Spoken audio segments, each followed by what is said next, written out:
I don't have anyone to have this discussion with who's gonna give me the right depth of dialogue that I need, so I'm gonna put it here. What does the phrase "it takes a village" mean to you as an American? I say this because the phrase "it takes a village" is a contradiction to how the American society is built. I grew up in Uganda and later moved to the US. America and Uganda are the complete opposite when it comes to how society is structured. America is an individualistic country. That means I come first and everybody else comes second. Uganda is a communal country. That means everybody else comes first and I come second. An average family in America is a clear family: mom, dad, children. While in Uganda, it is extended family. It's gonna be mom, dad, cousins, aunts, bigger families living together. This is gonna come up later to something I have to say, so please stick along. In America, it is very normal that you don't know your neighbors, you don't spend time with your neighbors or their children, you don't know the people down the street, everybody else is a stranger to you. In Uganda, it is the complete opposite. It is very normal that you know your neighbors.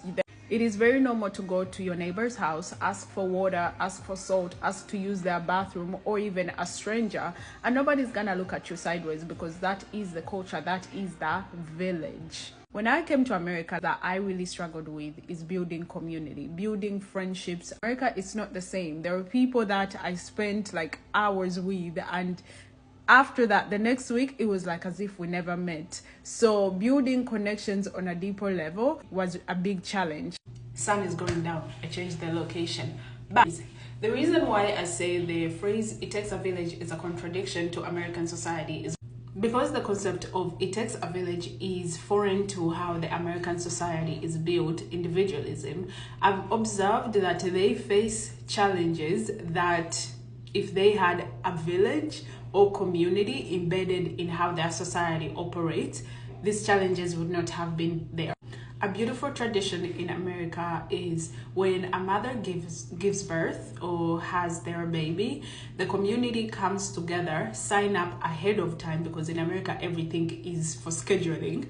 They sign up ahead of time and bring food to the mother on various days. This is a challenge that America would not have had if they had an actual village. Let's take Uganda, for example.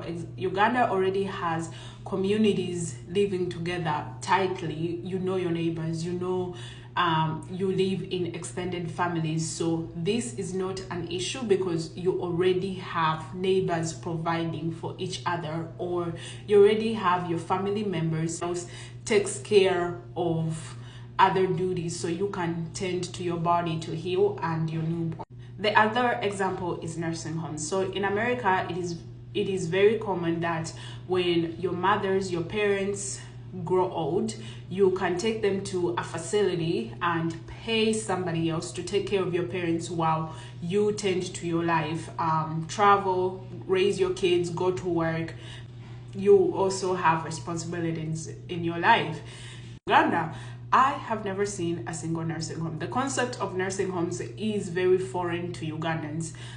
This is because we are raised with the mindset of your parents give everything they have to you, so that when you grow up, you pretty much give everything you have to them. That may show up as within that process before they get old, you're sending money back to your parents so that they don't have to work as hard, or when they are old, you take care of them. We also use the term village differently from America in Uganda. First of all, a village is a literal place.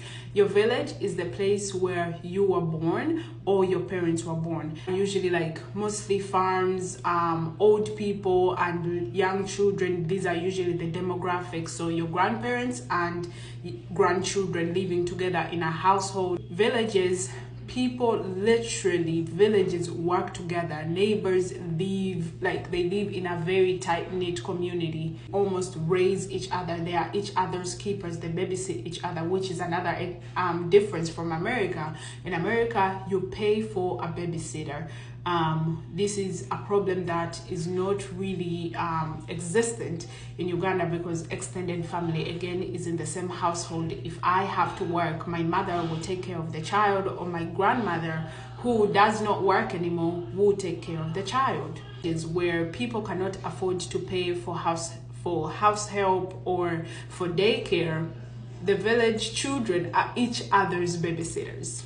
I'm very curious to understand what the phrase "it takes a village" means to an American, but also how does this phrase end to them, because in Uganda it takes a village to raise a child, which is another dilemma in America, because definitely does not take a village to raise a child, literally, because your neighbor cannot discipline your child.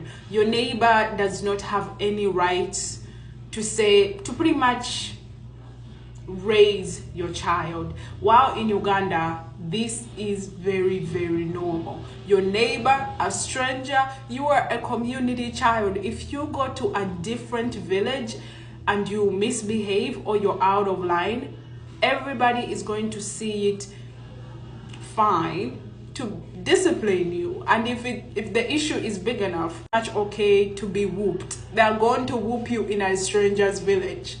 While in America, think about it. If a stranger put hands on your child, first of all, there is that bar of this is a minor and you're an adult. But if a stranger put hands on your child, even if the child was out of line, how would you react? Yeah, it would probably not go so well for the stranger. But in Uganda, if a stranger disciplined a child, even when the child is out of line, it is definitely not gonna be frowned upon. Like, nobody's gonna say anything about it. If anything, they're going to tell the child that they deserved that discipline, and they're going to praise the stranger for doing a favor for the community, because all of us as a community work together to make sure everybody has the best experience. So yeah, please comment and let me know what this means to you, or share your thoughts. What does the phrase "it takes a village" mean to you, and how does that phrase end?